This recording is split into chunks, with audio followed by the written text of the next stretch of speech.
বান্ধবের এদেরকে মালিক বানাইছে। এরা শ্রমিকদেরকে শোষণ করে লক্ষ কোটি টাকা পাচার করেছে, এটাও বাকি রাখছে।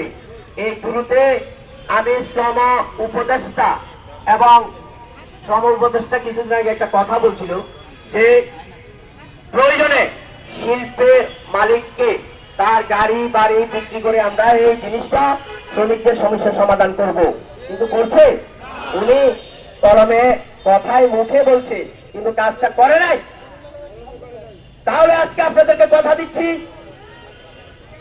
এই আমাদের নতুন ছাত্ররা যারা আন্দোলন করছে, এই আওয়ামী লীগকে নিষিদ্ধ করার জন্য আন্দোলন করছে না? কত হাজার হাজার লোক এই শাহবাগে তারা মঞ্চ করেছে আওয়ামী লীগকে নিষিদ্ধ করার জন্য। আমি তাদেরকে ধন্যবাদ জানাই।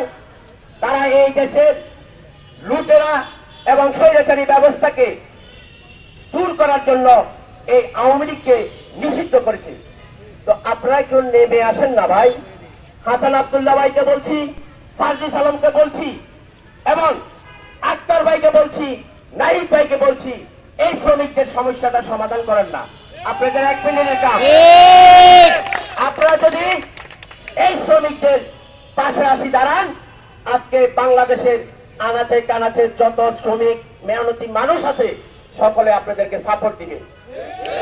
আপনারা শুরুতে আওয়ামী লীগকে যেভাবে নিষিদ্ধ করেছেন এটা প্রজ্ঞাপনও হয়েছে। আজকে আমাদের এই শ্রমিকদের ক্ষুধার্ত অবস্থার যে 7 মাসের বেতন তারা পাচ্ছে না, তাদের জন্য একটু কথা বলেন আপনাদের কাছে অনুরোধ।